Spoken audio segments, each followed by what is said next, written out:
And now I'd love to hand over to Phillippa Yaa de Villiers, who is a phenomenal poet with multiple publications to her name. I believe she's a lecturer at Wits as well, and I know that at least at a time she was one of the judges for the African Poetry Prize, which the book that I read from was one of them. So please tell us more about yourself and take it away.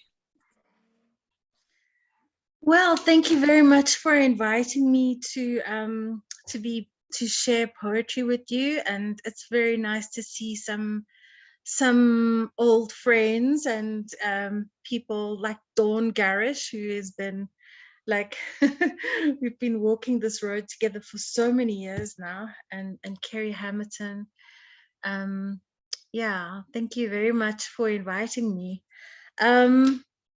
So I've been kind of obsessed with the war over these last few days, as I'm sure a lot of people are as well, and sort of constrained by this kind of awful pressure to say something relevant, or, you know, make a poem that's going to make them put down the guns, or it's just so awful what's happening at the moment in Ukraine. But as Trevor Noah pointed out, it happens all the time, all over the world, and it isn't noticed. So I think I would just like to take a moment to just take a moment to just think about conflict and what we want, which is peace. So if before I read, and I just think that Sophia's poem was just so appropriate. Like all her poems, the war is under our skins. It is part of our bones, and so these things remind us that that we are here, and this is now, this is time that we're living in. So if we could just take a deep breath and just allow that, whatever the images are, whatever the feelings are, just allow them in, so that they can make sense of the poems.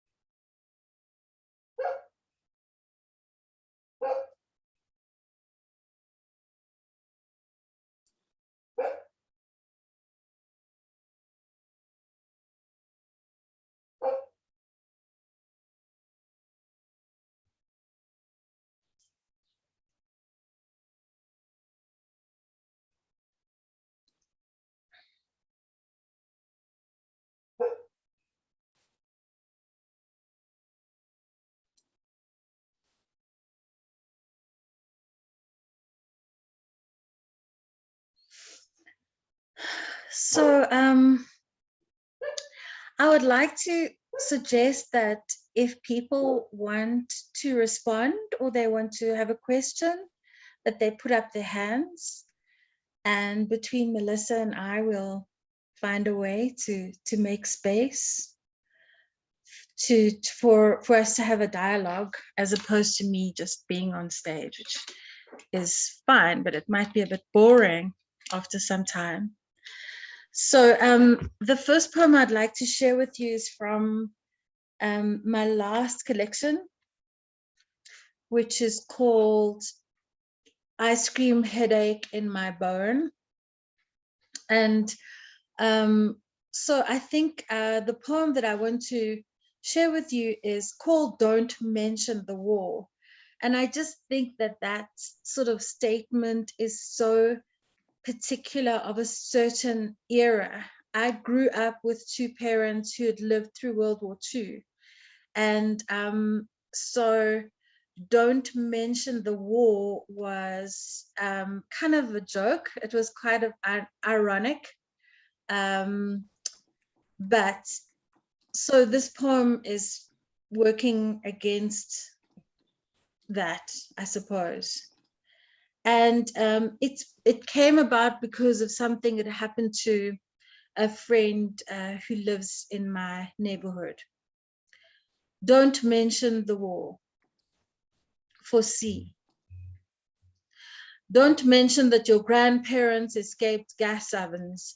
Think of something nice to say. Anyway, it was long ago and you still here almost.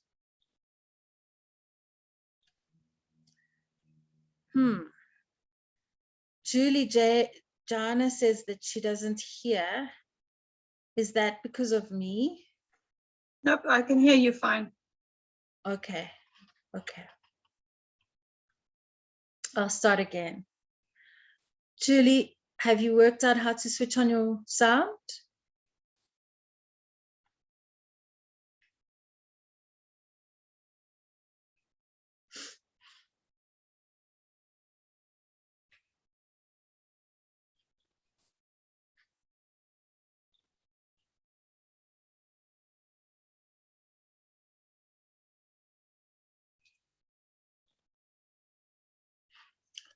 Okay, do you think I should?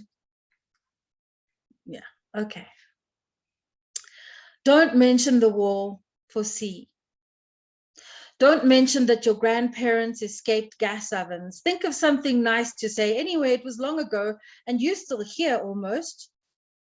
Don't mention the men in balaclavas who beat you and your husband in front of your 3-year-old child before locking you in the boot of your car. Crime brings down property value, so don't mention it. Don't mention Marikana and who gets what, and don't try to come up with a theory or make some claim about the relationship of crime to poverty. You've never been poor, so make do with your lot. And don't mention the robbers that crossed the double-stand adventure garden and forced themselves into the French windows of your 3-bedroom farmhouse and dragged you out of your dream under the duck-down duvet. You pinched your lips together, stifled sounds as they manhandled you around the house, demanding money, and kicked away the teacher's salary in your wallet because it was not enough. Don't mention that you looted your child's money box for the $100 that her aunt in the US sent to her in increments of $10 per birthday and Christmas for the past 5 years. Don't mention them, especially to the child. She'll be furious. Don't mention that they tied you up and threatened to shoot you. Ugh, there was no sign of a gun and they were young and sounded foreign. And don't mention that after they left, you dragged yourself and the chair you were tied to the panic button and pressed it with your chin. And the security company took 40 minutes to come. And so you had ample time to think. And mostly you thought, wonderful, I'm alive.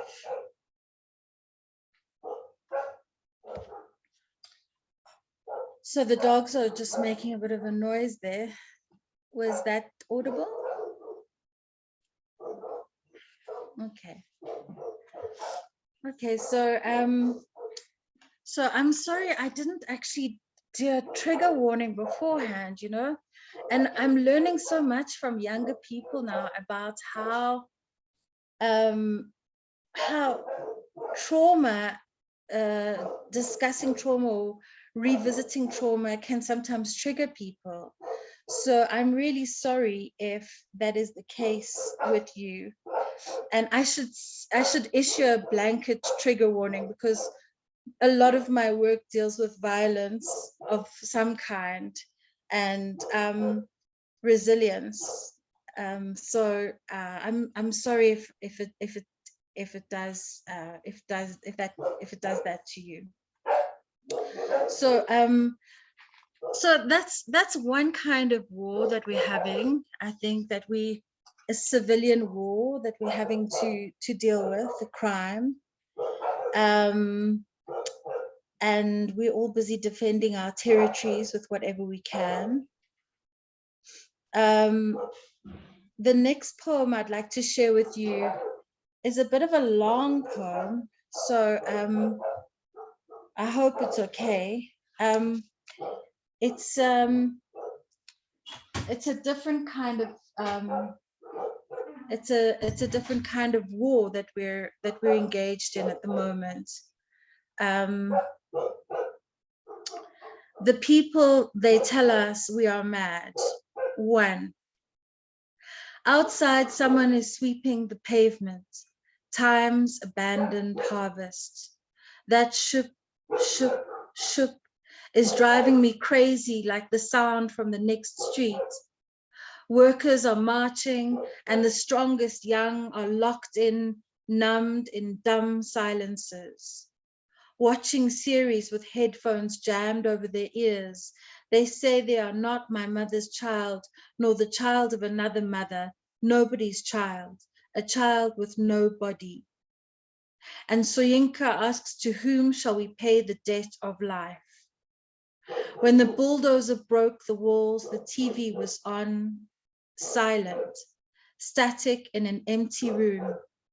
Paupers roll obedient into unmarked graves, while specialists in neat two-piece suits sign illegible prescriptions for a double dose of sanity, saying, you'll be all right. We also survived a genocide. 2. These are the ones who have given up begging, who are certain, homeless as in having nowhere to belong. Dreaded, blackened young, striding across town like they know where they're going, illuminated eyes staring west where the sun, a coin, is disappearing. Man with a gold lame scrap caped over manic shoulders, salvaged from the fringes of this insatiable city, penis penduluming from thigh to thigh, not impotent. He is the mother of a new universe you can't see in your cars, driving to your suburb, your smug holiday every day. And it didn't rain the day his mother died. He was inside your razor wire smile, ironing, when the madam said, the phone is for you, keep your eye on the time. And her car radio counsels sustainable business practices. Blinded by the windscreen tears you can't know, he scorns your traffic, no longer tries to live off your waste. He's selling shares in fresh air now, no longer needs anything from her, from you, from they who fumble for territory to bury the bone. Tired of, can't help that same old song, wee, wee, wee, little piggy, just want to go home. And girls who look like houses at dusk, lights on, door open, no alarm, no pass required to cross that soft sand. And he cannot enter the yard. 3. Somewhere out of this house called time, a young man enters the psychiatric waiting room in green-striped hospital pajamas, jacket undone, looks at the watercolor of the boats on the beach and says, Kalani, Kalani, one boat retreat. Across the room, a woman in a home-knitted red cardigan clutches a crumpled tissue, closed eyes, praying. The young insane prophet proclaims, Jesus is the name of the boat that carried my people to slavery. And her head shocks up like he poked her with a burning stick. And he says, you don't believe me? Go see. Poor living conditions, my people thrown overboard. She takes it personally, shows the thin blade of her faith, cutting him into small pieces, flushing him away. He senses it too and says, you're a believer, not me. I don't believe. I know or I don't know. My people are still thrown aboard all the time. He says to the young man seated beside him, I have cognitive dissonance. Did you know your mother is a goddess?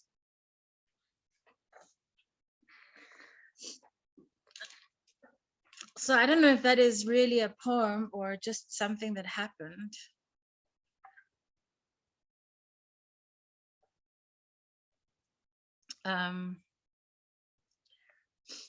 Yeah, I've got a bit of a bone to pick from people that tell us we're mad.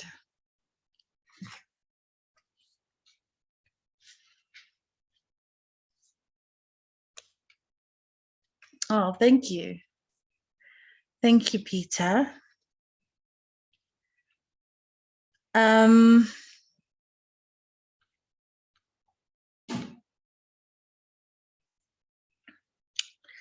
So I think maybe a smaller poem and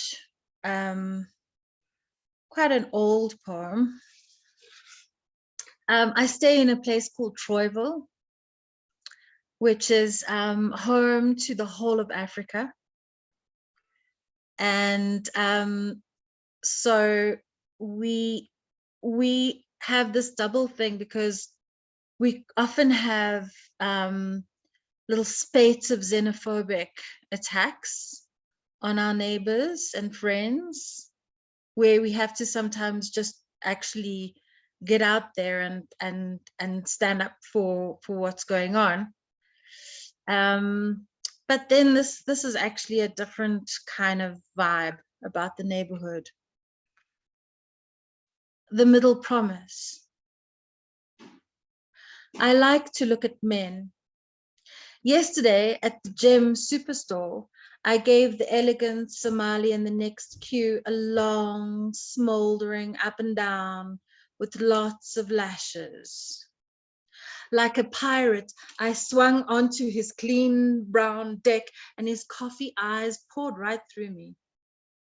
I was nothing more than a vessel on the ocean of Sunday afternoon, becalmed in the middle of the room, almost invisible.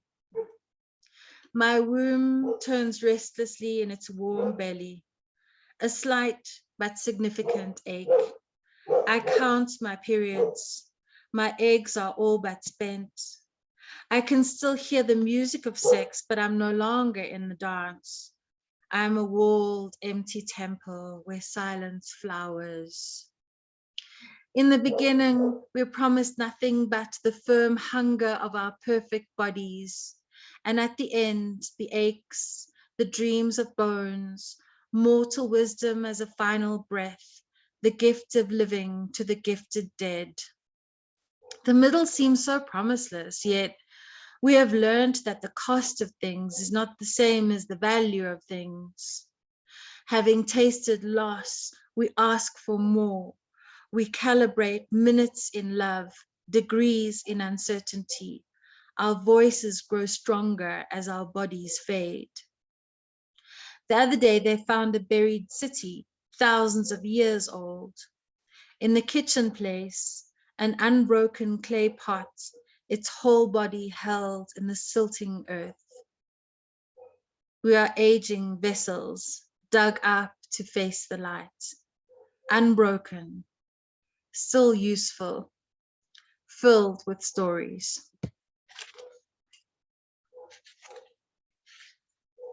Yeah, man, they mustn't throw us away. We've still got a lot to give. So this next poem is, it's also got a story in it. I wrote it during lockdown, like so many poems written during lockdown. I think for many of us, poetry became a kind of a refuge and a shelter in those first days of lockdown, which really did feel like some kind of reliving the world wars. You know, it was like this massive global disaster. It's called Gristle, and it's in stanzas. And, you know, I just love our poetry magazines, our little poetry magazines that are, you know, they're always just publishing our work, and they bring out these anthologies all the time, and you see your work alongside wonderful poets, and it's just such an amazing community. Gristle. In times of grieving, red wine for breakfast makes perfect sense. Beyond the silent clatter of yesterday's dishes, the green bottle nods, not yet. The mournful lurie calls. I climb online, a wire stretched over an ocean of wuthering want, tangled transactions, anxious weeds, white flags fluttering horizon wide. Balance, breathe. Below the surface, throngs of hydras stretch their baby fingers, undulated by a monstrous tide. I'm chewed up like that French tourist taken by a crocodile in Okavango, her towel and shoes left behind on the riverbank, forlorn. I glance at my clothing in the teeth of this time. Last week, Shonisani Litoli died in Tembisa Hospital. A tree collapsed in a cacophony of birds. The virus reaps its tender harvest, leaving us raw. The grief, the gristle, the long. Yet the sun still gets up every day, or should I say, rises. Solitude is electric when the power is cut. I'm more myself, lit from inside.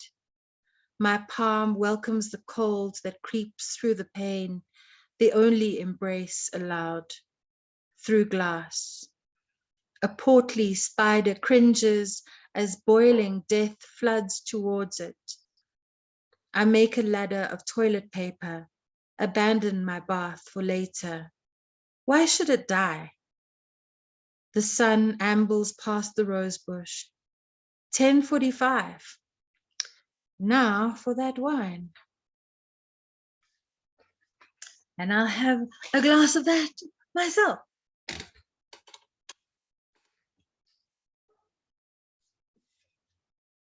Thank you. Thank you, Georgia. So nice to see those yellow fingers and thumbs up. Very kind.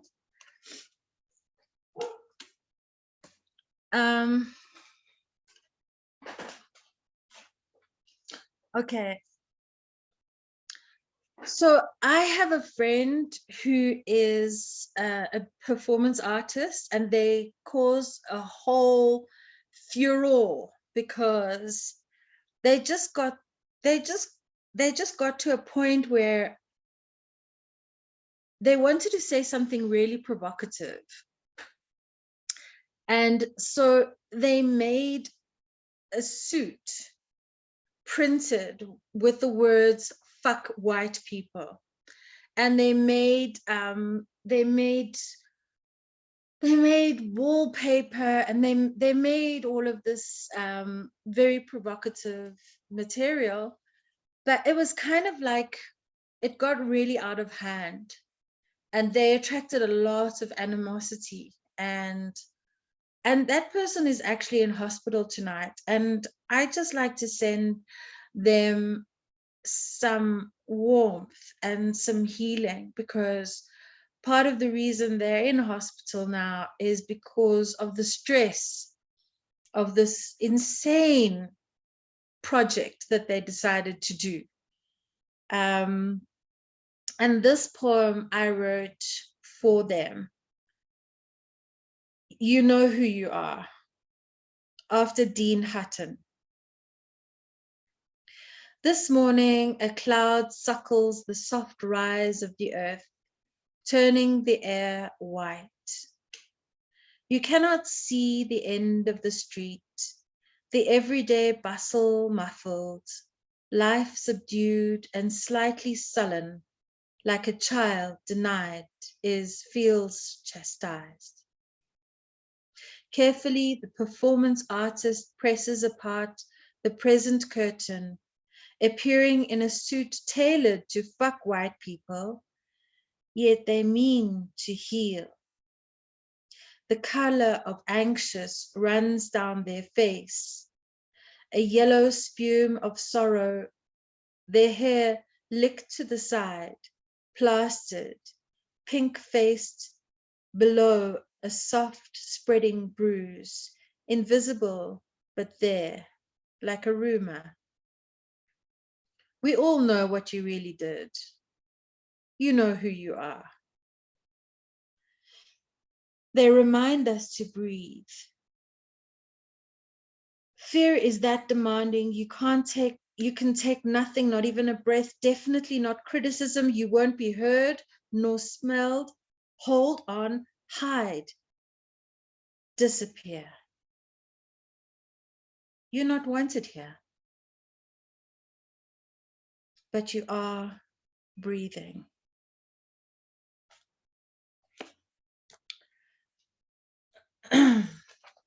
So,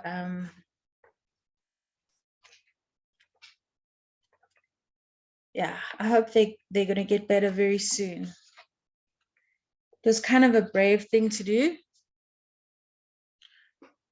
Like they got a lot of flack for it. And some people say it's well deserved, but I don't know, hey. I sometimes wonder what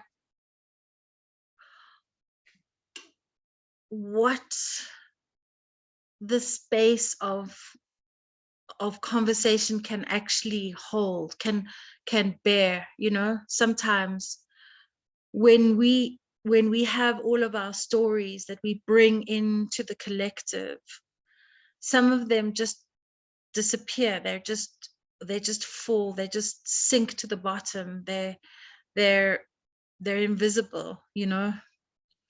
And then there are others that float, and we can see ourselves in them. And I think that's what I hope, that we can have that through some of these poems. So another poem, which is also a very South African story, it came about when I was listening to the radio after apartheid operative Lots suicided himself. So so this is a weird thing I have to tell you. I don't know if you know this, but I used to be white. I used to be a white person. It sounds like it, you can tell, right? I grew up, I was raised, I was adopted. I was the first transracial adoptee. I was adopted in 1966, and I was told that I was adopted when I was 20. So by then I already was completely convinced that I was a white person. And even when I looked in the mirror, I saw a blonde, you know, a pretty tanned blonde. And I really thought my hair was a mistake. Why is it so curly? So when I went to university, I went to Rhodes University, and I was thrust into politics immediately, which is exactly what I wanted. And I guess the first sort of big political event that I attended was the funeral of the Cradock Four. And so when Lots suicided himself, I followed that story, because in a sense it was a kind of, it sounds so cheesy, but it was kind of an awakening for me, where I suddenly became aware of what the violence of apartheid was doing to people that look like me, oddly enough, that I didn't think I was part of. I wasn't part of that demographic, as it were. So whilst doing the supper dishes, Kaya FM's breaking news: apartheid operative Lots has shot himself. Asked for comment, Galata's son says he is saddened by the fact that now they will never know exactly how their fathers died. He enters my kitchen and sits down humbly. Sorry for Lots's family, but now we will never get that closure. He sighs. Next morning, 4 men smiling with conviction shimmer through the decades on the internet. Goniwe, Galata, Mkhonto, Mhlauli. Fathers, who never intended to be ghosts, husbands, brothers, lovers, embraces still printed on the bodies that remain. And the sister declares, I have not forgiven. And vultures lift from the carcass of reconciliation. What breath, what wind, what relief. Like when the sun breaks free of the mountain. We accepted that lots never apologized, never considered the harm.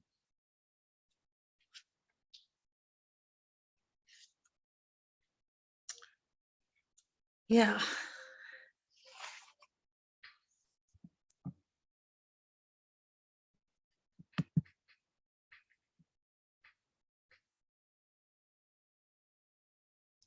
So, Peter, that poem was called The Mountain.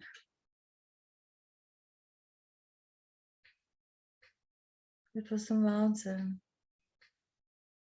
And it was quite weird because I wasn't really intentionally thinking about Marikana and what mountains actually mean in our groundwater. A mountain is such a ritualistic space, you know. It's a place of initiation. It's a place of death and rebirth. That's very, very deep, and not really what I intended at all. I am just a shallow poet, and so I'm going to read you a very shallow poem called Cradle of Humankind. This cave cathedral with no register of births, Australopithecus, Homo erectus, and down the line, our ancestors lurch across the shattered hills, the muted earth. And the latest generation in hard hats and boots listens to the tour guide's prattle. Like an affectionate hand on a child's head, the wind caresses the grass, and heaven leans over to peer into humanness, its majesty, their looking glass. Like the sweet equality shared by lovers, each finds perfection housed in the other.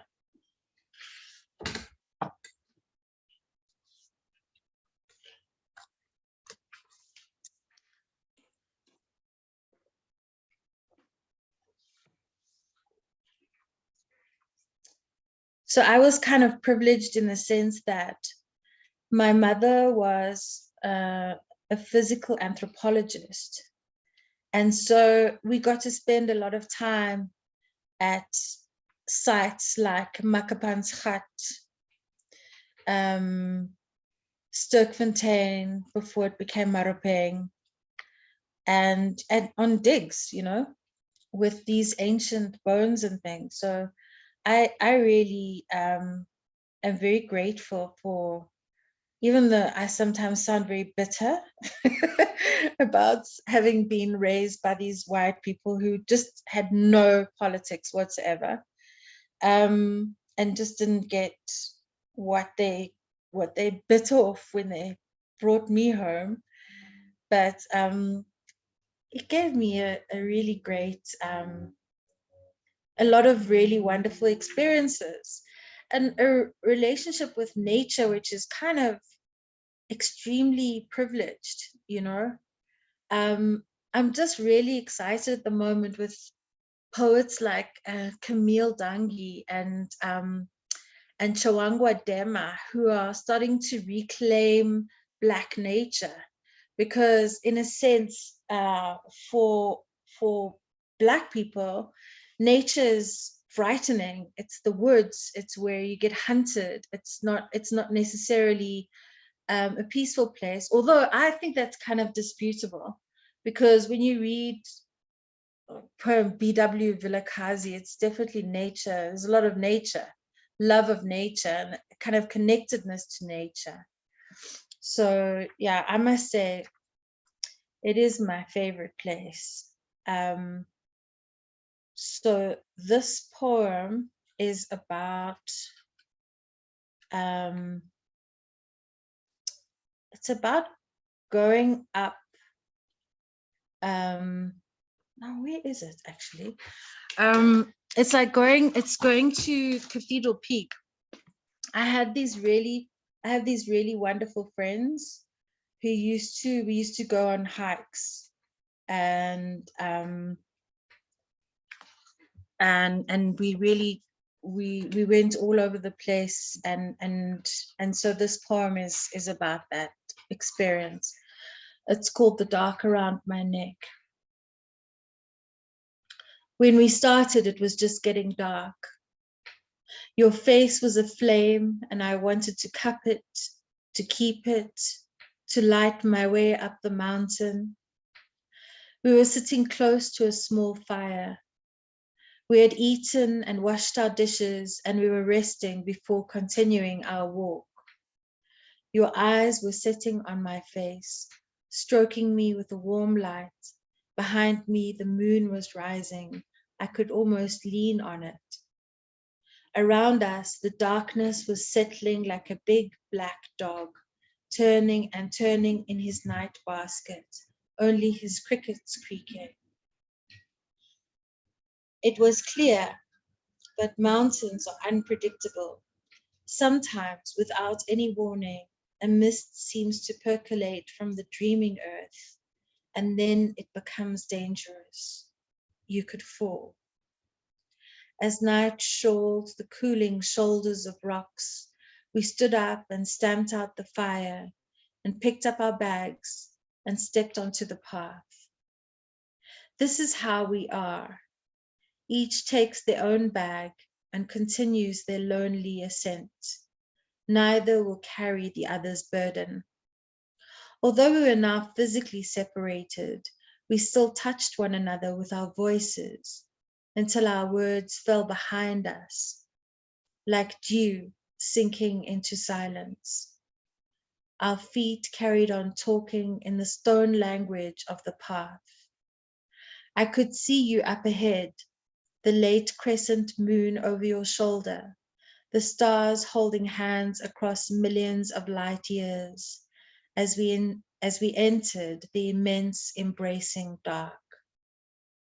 As you disappeared, I tried to keep the light you carry inside you, and I tried to hear your feet speak, but my ears were deaf to all but the sound of my own exertion. Now the dark is around my neck. I am terrified, alone and lonely. I shout once, just to hear another voice. There is no reply, only an echo. I thought of my son, our daily return to the hearth of his origin, my lap. The busy day coils up its hands at 8. Our breasts breathe together, and I give to him the candle of my eyes and kiss him warm to keep out the damp and lonely mist. He sets off on his night voyage in his single bed. I exhale and breathe again. I know that somewhere on this mountain you too are walking and maybe wondering where the flame of my face is gone, and the path pulls you on and you may not wait, and you startle a nightjar. It flaps off to the left and you pause and listen. You cling to the path, the narrow throat of the bulk that holds us with its necklace of unremarkable stones. We, the children, the mountain, our mother. I know that on this mountain you are walking just as I am walking, and I want to hold your face between my hands again and know the way. There is only one certainty, the path, and all I want is to believe that when the dawn calls out life, I will see you, and we will come together like this landscape, passive and natural, without fear, about to be discovered.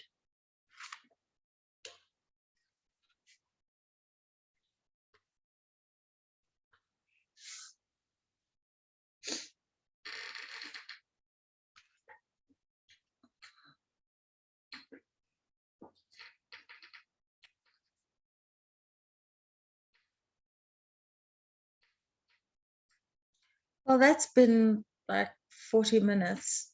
Are you tired of me yet? You should be. No, I'm not. Thank you so much. Definitely not. Go on. Thank you so much. Do we want to see if anybody's got any questions? Is there anybody who'd like to ask something or comment something on the poems that have been read? You can raise your hand, pop it in the chat, unmute yourself and say it. Where can I put my hand up? Oh, wait a minute. I can Where hear am you I? talking, so you can go ahead. Okay, yes, if that was so scary, that on the mountain, and we just wanted you to come back to earth, and so I said it was a lovely poem. Thank you very much. Thank you so much. So Phillippa, every poem is fantastic, and please just don't stop. And I don't know how you could say for one moment that we would get bored. Never. Oh, you're too kind. You're too kind. I'm enjoying reading so slowly because we could follow it all. Oh, thank you. I'm so glad, and you got your sound working, Julie. Yes, thank you. Yeah, that's great. Well, at the moment I've been working on a long poem, which is definitely the most frightening thing I've ever done in my life. Even climbing a mountain at night is nothing like trying to write a long poem. And it's really quite something. But maybe I can just read you a bit of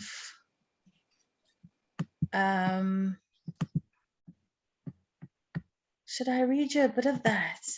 Yes. But it might be, I don't know, out of context. So it's also about a war, but pardon? Read it.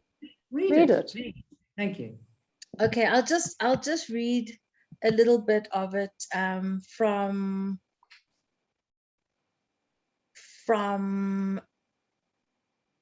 the invocation. It just starts with this this world that is trying to come into space.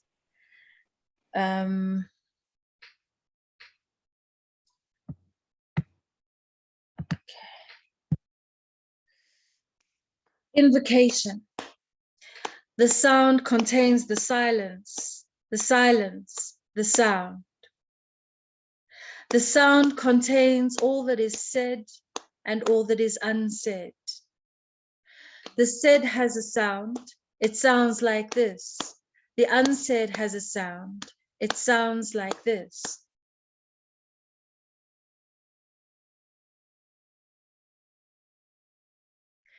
Silence contains the sound of the said and the unsaid. The silence speaks if you have ears to see. Silence speaks many languages, only some of them in words.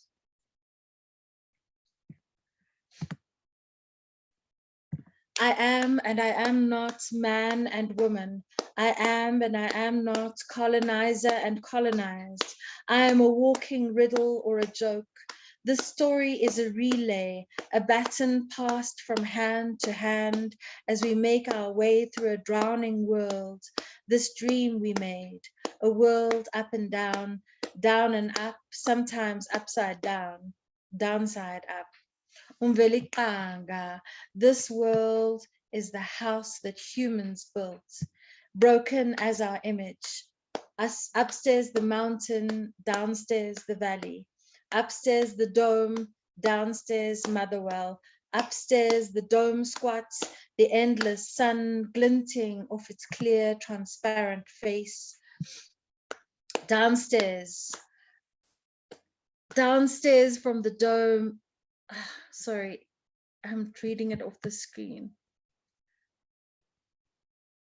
Forever young, the dome, ageless Motherwell. Downstairs tumbles out as far as the eye can see, a hazzle-dazzle of huts and shacks, and the occasional state-built housing cluster. In each registered home, an electronic eye gathers information about the movement of the occupants. I am and I am not, a state-built housing cluster, a hazzle-dazzle of huts and shacks, Ubuntu Corporation and its dome, its eye in every home but Motherwell. I am and I am not, the oxygen farms inland. The earth listens, to the tree, to the grass, to the bush, to the reed, to the water. The earth listens. To man with his endless hunger that digs and eats every stone that can be traded, the earth listens. Drawing from her secret wells of oil, the earth listens to man's machinery dredging her reservoirs of gas. The insects with their many legs, their strident crackling, coruscating, their eggs, their larvae, and their dead, they lay into the earth. The tiny heft of the silent, voracious spider is heard by the earth. Flying creatures force their wings against the wind. The earth pulls them closer as they fight her inexorable embrace. All that lives pours itself into the earth's endless ear. Picture a forest, strong and true the regal trunks, below 1,000 hands grasp the dark soil, drinking from it the life-bearing sap. Above, the sun's rays strain through the plethora of greens and seek purchase in the deepening shade. These hands that hold up the sky, creator of oxygen, fabulous abode, tenement and mansion, lighthouse, garret, cellar, cottage, temple, life-giving tree.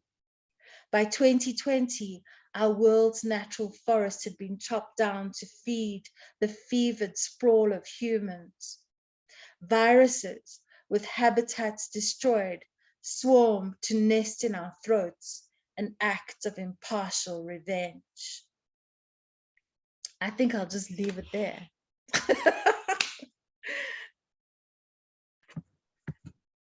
We have 2 more questions that I know of. I know Georgia's got a hand up. Thank you for sharing your long poem extract. And Shark's hand is also up. So I'll ask Georgia to ask hers first, if that's cool. Hi, Phillippa. Hello. Thank you so much. That was so fantastic. You really just made my day and my week with all of that. Oh, thank and you. I just felt so much heart in your poems, you know, just such an incredible warmth, and they're so sensuous and honest and just incredibly beautiful. I've just loved every minute of it. Thank you so much for that. And I do have a question. Yes. I was wondering, it's something that has been sort of, milling around in my head a little bit when I'm writing, and it's this question about, you know, a poem grabs you or a subject will grab you, and for me it's often something quite, it can be something that is seated in trauma, or, you know, something quite difficult, and then I find that there's a conversation where there's a decision to be made about what level to share at, you know, does one bring it round so that it's sweetened, or that it's somehow resolved, or does one leave it there? And I know that both are good, and you know, that's how poems have to be. They have to be both, and they can be one time and, you know, the other another time. But I just wondered for you if you had any words about that process.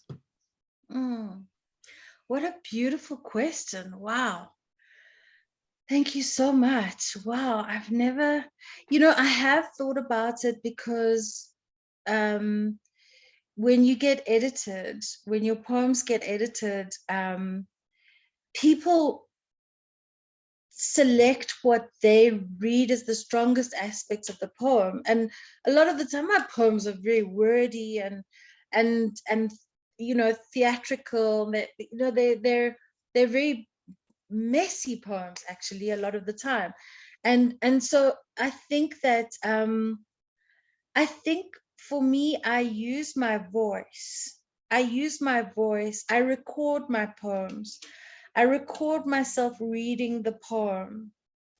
And in the silence between me and the recorder, I make the decision about how to end or how to resolve the poem. Because some of the time, okay, so sometimes poems are commissioned and you are actually enjoined to make a statement that goes a certain way, and that sometimes happens. Like, so for example, when I for the Commonwealth poem, when that poem was commissioned, they wanted it to be about Nelson Mandela, and I wanted it to be about not him as an icon, as an individual, but for him as a galvanizer of someone who brought together many people who also sacrificed their lives. And I wanted to make that point to the Brits, you know. And so it was very much, like after the poem came, then came the snipping, and you know, like how I want you to have this experience. So in a sense, in the beginning, the poem is me and mine alone. And then as I work with the poem and as I craft the poem, I start thinking about how it sounds and how the experience will be for you, you know. And I think when I think of you, I usually just, like, I use my son a lot. You know, I read the poems and I say, what do you think, Felix? And he gives me like rigorous feedback. So yeah, so I think that's the thing. So especially it's your story, and you have to live with the consequences of sharing it. And so when I started writing poems about rape, for example, my tutor at the time said to me, these poems are very powerful, but they're very difficult. And I didn't know what he really meant, because I don't really have very good boundaries. And but it really did, like, I felt like, I don't know if I really want everybody to know that this is what happened to me, or that, you know, that I become a spokesperson for a particular, you know, kind of trauma. And I don't want that. I want to, so then I always composed a whole lot of other funny poems to counteract them in a way that were a little bit self-consciously, like maybe just trying to just create a kind of, just to lessen the sting, you know. Beautifully answered. Thank you so much, Phillippa. Good luck with the poem. Can't wait to hear it. Oh, wonderful question and answer. Thank you. We've got another 2 hands up. Jacques or Barbara, would one of you like to ask yours? Hi. So, wow, that was amazing. Thank you. Thank you so much. It's a pleasure. Gorgeous. My question might be more of the same. I was fascinated by the bone you said you had to pick with the people who tell us that we're mad. So I'm interested in the way that poetry opens up that space. You know, gives us permission to speak things that are forbidden. Mm. And at the same time, so I felt that, and at the same time, I felt what you said about providing trigger warnings. I felt the awareness of what happened to your friend, the performance artist. And I wonder if you wanted to say something about that tension in poetry of wanting to open up this space of talking about difficult things, being in the difficult conversation, and at the same time, this this other thing of trying to be caring, and how do you navigate it? That's the one thing. And the other thing is, where does one find recordings of your poems? That's the other thing. Are they online? There are quite a few recordings online. There are 2 archives that have quite a few of my poems. There's one which is called Lyric Line, and there's another which is called the Poetry Archive. And just about, I think I've been trying to answer that. It's such a very delicious question. Thank you so much, Jacques, for giving me the opportunity to really think about it, because I've been practicing Kundalini yoga for about 3 years now. And one of the central principles of Kundalini yoga is self-compassion. So once one allows space for one's own pain, and one actually allows oneself to feel what is the wound in order to heal. Because I think the purpose of the poem is never to wound, it's to heal, so the purpose is in order to give voice to that pain, so that it doesn't strangle you, so that it is not strangled, so that it is not part of you that's hidden, that you want to reveal it, you want to give it air, so that it can grow together, that the wound can grow together. And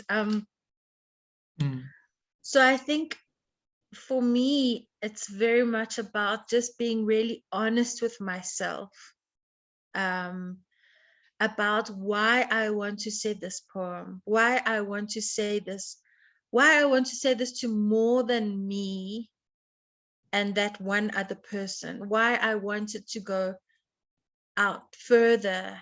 And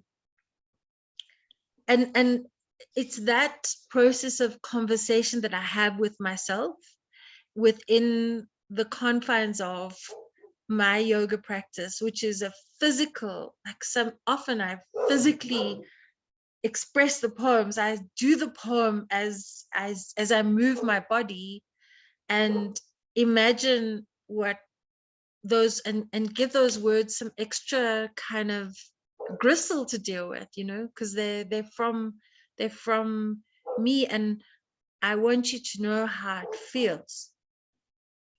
And because if I can really show you as much as I can of what it feels like for me, maybe you'll feel you as well, in that process. And then you can bear the risk of being misunderstood, maybe. Yeah, it happens all the time. And I think sometimes people want to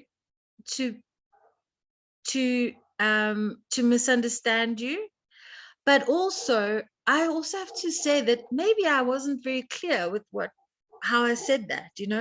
I have to also constantly revise. My poems they fluctuate all the time.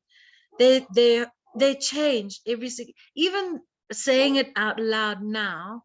Sometimes there's a word I'm going like, why did I do that? Why is that there? I think I need some space, so there's this constant, it's a palimpsest. I'm not very good with setting things in stone. Put your hand down. Yeah, thank you. Thank you. Charles, do you want to ask your question? Hi, Phillippa. Not really a question. I've been a great fan of yours for years. I went to your first poetry reading with Richard Welsh and Lewachang Salebi I can't even remember when that was. I suppose it was sometime in the 1990s. I was in Johannesburg in those days. I was a librarian and all around Johannesburg. I used to live in Troyville as well. I used to live next door to Bones and the guys from the Rockets. What Yes, street? yes. What street did you live in, Charles? Andries. I was at 10 Andries. Andries. Yeah. Okay.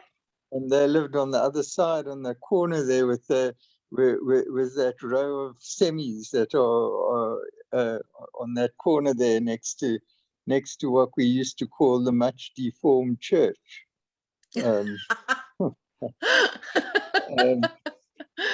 Whose Sure, it's siren very used to go different, eh? on sometimes for days and days and days on end because nobody attended the church. Yeah. Anyway, those were lekker days. Yeah, so I've been listening and reading your works for years. So it was really great to see you again and to hear it all and to get all those remembrances of Mary Fitzgerald Square and the little bookshop. I've forgotten what it was called, where you did that reading. Shara. Yes, that's right.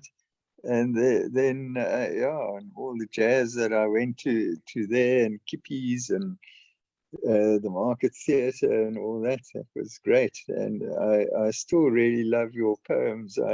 I sell some of your books. I run a charity bookshop down here. So so I sell some of your books as well, and I read them first, naughty, and then I sell them. Thank you so much. Okay. Thank you.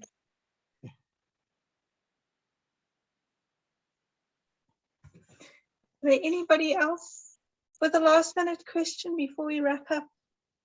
Before our open mic section? Hi, yes, can we speak? Yes. Hi. Hello, I thought I raised a hand, but who knows what happened. So you've got a whole fan club here, Phillippa. We're all watching the same screen, and so fabulous to hear you read again. I just really lovely to hear some of the poems that I know of yours and some new ones. And I'm just wondering, first of all, when is your next collection coming out? Because we need it. So it's lovely to hear your voice, but it'd be great to have a book in our hands. And I mean, that thread of integrity that goes through your work, and not only integrity, but creativity. I mean, it's terrible. I hate the word creativity. We've got to make up another one. But there's a way in which you play in the most amazing way that gives us all courage, reading your work, to step outside the boundaries of what we think is a poem. You just like make all those boundaries open and say, okay, I'm just going to do what I like. This is what needs to be. So yeah, thank you so much. I really, really enjoyed this evening. Very, very inspiring. And I'm going to rush to my computer and write a poem as soon as this is over. Oh, good. Good. That's what you want to hear. That's the best thing. If any other fans in the room would like to say anything. Thank you. It was fabulous. Thank you. Thank you very much. I don't know about when the next collection will come out. I did send some poems to a couple of really important poets, and they were like, we're not sure. And so I'm also not sure. I don't know. I don't know. I just feel like, oh gosh. This long poem is really like I think it might be sucking all of the poetry out of me, I think I might not have any left after that. And that I want to have that finished by next February.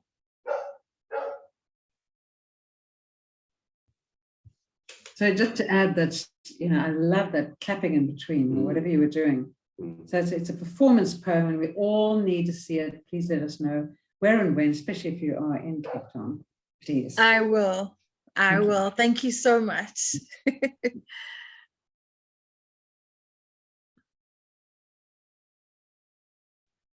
Jacques, your hand has gone up again. Well, I'm haunted by those people in the psychiatric ward, and I love the rage. I love the rage in that poem, and I wondered if you wanted to say something about them, whether they were they wholly imagined or were they? No, it's a lot of. There's a lot of actual lived experience that went into that poem, and there is a lot of rage. I feel very angry. In previous generations, they sent young men to war and destroyed their futures, and now I feel like they're medicating them. Yes.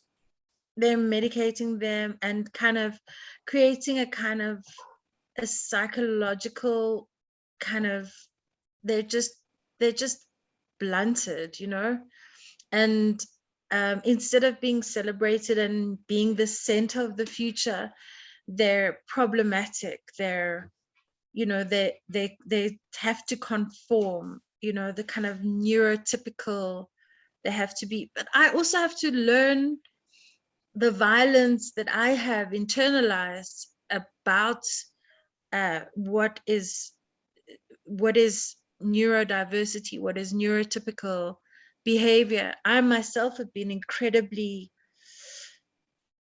kind of socialized into thinking that people have to be a certain way, and there's also there's a cruelty that comes with poverty as well, that comes where people have to survive, they have to work, they have to be educated, they have to move on, they have to support themselves, there are all these kind of pressures that are on people, and it just doesn't let up.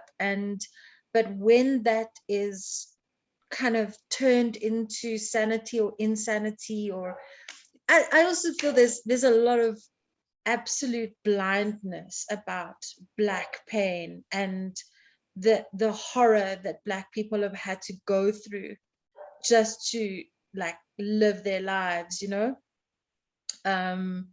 so yeah, I do have a lot of anger about that, but I was trying to kind of diffuse, because I just don't feel like it's a war like the old-fashioned war, like there's the enemy, there's the, that you go to war against. It's like enemies within us. It's part of us. We are our own enemies, and so in a sense, like, we have to keep surrendering. And so the poem about Dean and was a surrendering poem. The poem about the gristle was also about surrendering. So in a sense, I feel like the only way out of this war is to surrender and to really stop and try to find the center of peace, because there's so much that we have no control over. So I think that for me, that was what I was trying to find in that poem. And it just sort of ended in a really abrupt way. And I still don't know if that's the end. And Quibus Moolman wanted to cut it. He wanted it to be shorter. He said it was too long. And Rob Berold also thinks that it's all over the place. There's too much, and I don't know what to say to these people. It is what it is, I know they're much cleverer than I am, and they're much better poets, but I don't know what to do to fix it, All I know is that you took us into that room. Yeah. Oh, that's great. Yeah. And I hope that it was healing for you. Yeah. I'll think about that. It woke me up though. That's good. Oh, That good. can't be bad. Against resignation. Treat all. We've got some more hands flying up. Kerry, do you want to ask something? I don't want to ask. I actually just want to make a comment because I've worked with both Robert and Quibus. And I just wanted to say it felt to me like your poem was very expansive and a very deep feminine energy. And I think you must hold on to that, because I think it is amazing, and we need that depth and that kind of almost tricksy kind of looking at things, you know, and deepening into the words and deepening into the ideas and the images and sounding them out. Thank you. Yeah. Thank you, Kerry. That is so affirming. That is really affirming, and it's true. I think I'm going to go with you. Great. Don't tell Quibus or Robert. No, I won't. I mean, I love them and I just respect them so much. And I think that there's something about like, I am a bit sort of not quite, I can't be resolved, you know. So there's something very messy, you know. And I'm sorry, but it just is like that. Yeah, so keep going. Yeah. We look forward to the performance. I agree with Dawn. Yeah. Thank you. Thank you. Jeff, your hand is also up. Yes, thanks for the reading, Phillippa. It was really an exciting evening. I just want to say that I was also thrilled to see that you're doing some editorial work, bringing some of Bra Willie's poetry together and sort of easing it towards publication. I knew Bra Willie fairly well over a long period of time. Wow. And was excited to see that that you're doing this. That's good, lovely. Yeah. Thank you. I feel very privileged and fortunate that I got to do this. It's such a pleasure. It's been the most wonderful experience. The worst thing was losing him in the middle of it, you know? Yeah. That was really hard.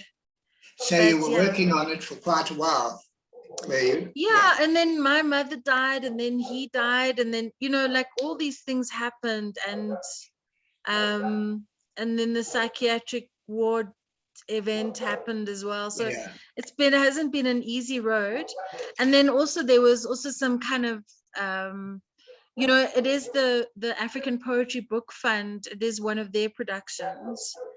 And so there was some disputes about copyright that had to be sorted out. So, but fortunately, I think it will be coming out this September. Oh, right. Yeah. Well, but Jeff, I would really love to interview at some point, because, you know, I'm doing my PhD is going to be focused on his work through the lens of adoption. I see. Yes. Yeah. I wrote a poem about my relationship with Willie at one time. It got published somewhere. I can't remember exactly where now, but it was very soon after his death. And I could send you a copy of that if you like. Can't you read it now? Yeah, I could. Yeah, I could. Perhaps I can do that in the time, you know, in the open mic section. Yeah, I think this is a good way to invite the open mic section to begin by calling the ancestor. If you're agreeable. All right. Maybe we should just take a few-minute break so that people can. Oh yes, let's have a break. Otherwise we'll collapse. But that's perfect. Then you can open us off in a few minutes if that's cool. Thank you so much, Phillippa. This has been a vibrant evening, inspiring, and it's been wonderful to share this space with you. I'm going to stop recording.